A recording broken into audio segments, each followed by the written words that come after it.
All aboard the good steamboat, Fevre Dream.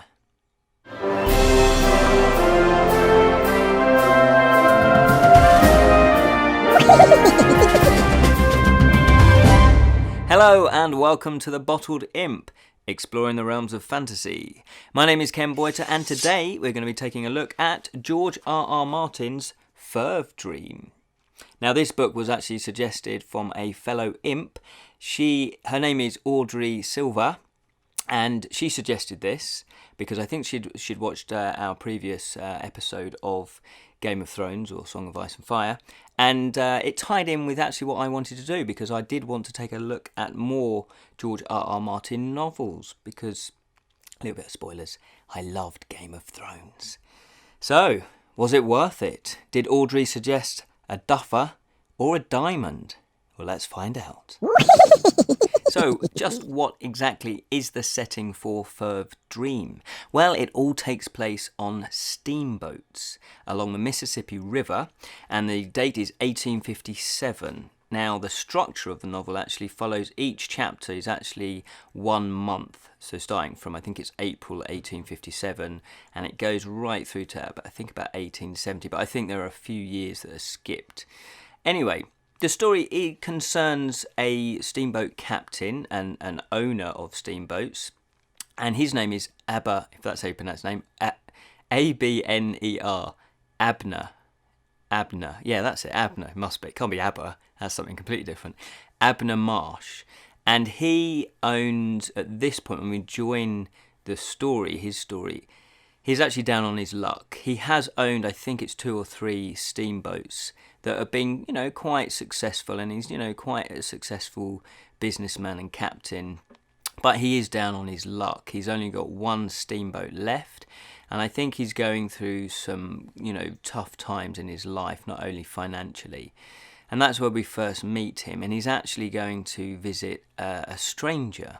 Now, this stranger, Joshua York, has actually made him a business offer, and so the first chapter is all about this business proposal. They're at dinner, and they've never met each other, and so obviously it's one of those situations where it's this business offer that's come out of the blue, and Abner Marsh, I'm just going to call him Marsh from now on, it's easier to say, Marsh actually, he wonders why somebody would actually want to make him a business proposal because, well, the steamboat industry is quite a small industry, and so people know whether somebody's down on their luck or whether they're up on their luck and they're being successful.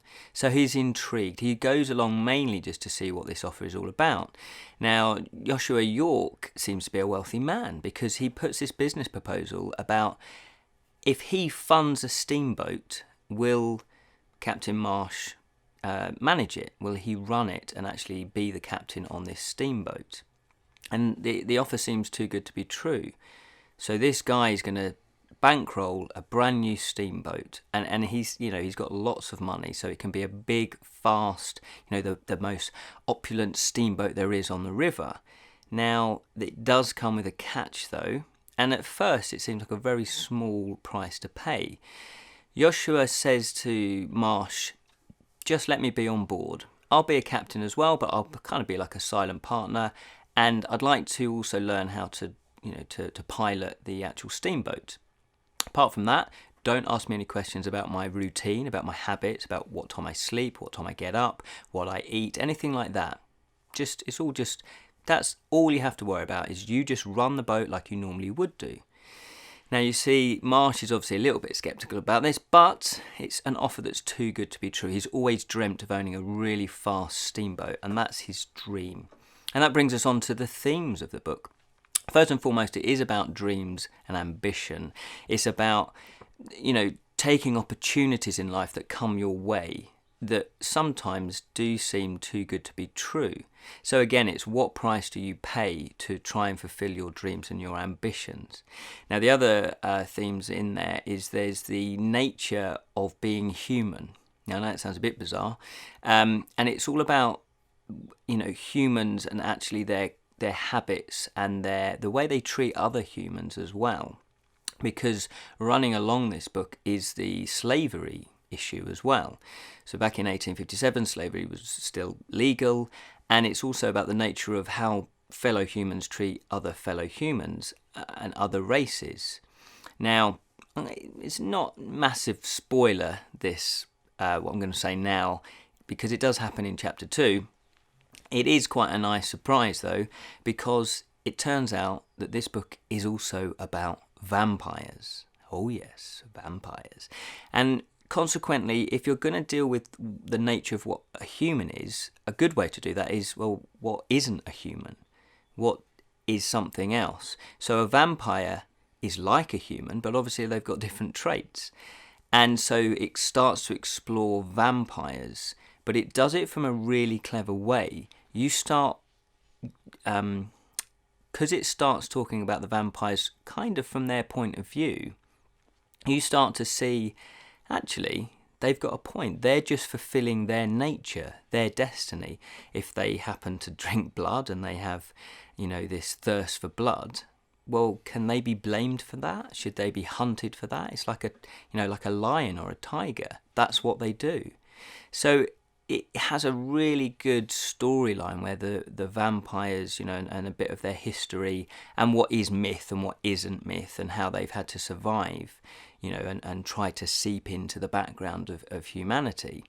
And so you've got the three sort of storylines there about the slavery and about the humans who have the power over the slaves. But then also you've got the vampire storyline, which is sort of kind of saying the same thing, that you're treating, slaves very badly, but why should you be? They're equal to you. And the vampire's point of view, it's like, well, we're equal to you as well. If not, we're better than you because we've got other superpowers, like we can see in the dark and that kind of thing. And we can fly, that kind of thing. So it's a very interesting kind of three-way look at the human nature and what it is to actually be human and the human condition. And so you've got that fear of the other. Just because somebody's different to you, should you fear them? And it's kind of, I guess, once you start communicating with that race, that other person, that you actually realise, well, they're not really that different to us. So you've got that, and that's quite a strong theme that runs all the way through the book. And you've got the theme of trust and loyalty. So again, do you trust somebody that is different to you? Especially if they've, their reputation gets all blown out of proportion, like I say, a vampire. Obviously there's lots of myths that they say has cropped up, and half of them aren't true, but yet the reputation of them is there. And it's the same with the slaves. A lot of the slaves, are considered lazy and no good and evil. Well, that's not really true, is it? So it's, again, do you then trust somebody that is different from you? Plus, there's the isolation factor as well. The way that George R. Martin writes this, it really has that feel of Heart of Darkness, the Joseph Conrad novel, where there's that sense of isolation. You're on the Mississippi River. It's a big, wide river. And although there's lots of people, there's lots of steamboats coming up and down, ultimately, where's that sense of belonging going to be? Because you are moving from town to town constantly. And so you start to get that sense of, okay, although there's lots of people around, you're still isolated. And so again, it has that real kind of classic feeling like Heart of Darkness. The fantasy aspect, well, it is, as I say, vampires. That's the main fantasy. But the great thing about this is it really does look at being a vampire in a kind of more mature way. It's not just all about, I'm going to suck your blood, that kind of thing. No, it's actually looking at what it is if vampires were true and they were real, and they're not just monsters. They are actually people. And I don't want to give too much away, but there is a really great explanation of what a vampire actually is, and therefore how the myth came about of the vampire. So the fantasy, as I say, it is there, but it's not, it's not Dungeons and Dragons type fantasy. It's looking at the vampire mythos. The characterization of the book, fantastic. From right from the start, you really feel like you know the characters Marsh and you know the character York, and you're really intrigued by them. They're, people of, what are their motivations? What's their passions? What's their joys? And you really get under the skin of the characters, so you're intrigued. You want to know what happens next. You actually care for them, and I actually started to, the way that it's written, you start to care for the vampires as well. And so you're then in a dilemma, and you start seeing their point of view, so you can really empathise with them. And you kind of, it's difficult because you kind of want both sides to win. Not that anyone has to win, but that feeling of you want everybody to succeed. And that isn't always the case when you read a book. The plot and the storylines, as I say, there's one main plot which is about the steamboats. But then you've got another one about the vampires, which is, slightly a different storyline.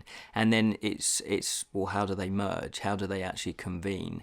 And he does it in a very natural way. So although there isn't an overly complex storyline, there's a lot of weight there within the storylines, and it's really meaty. And I think because of the themes, you're looking at the nature of what it is to be human and something different, and that contrast, then it does feel like it's quite a weighty novel. And also, as I say, the structure of the novel, the way that he structures, and like Game of Thrones, it's very well structured. It just adds that maturity to the novel, so you kind of know that you're in good hands. He definitely knows what he's writing. And this book came out, first published in 1982, so this is way before Game of Thrones, so he was really top of his game right back then.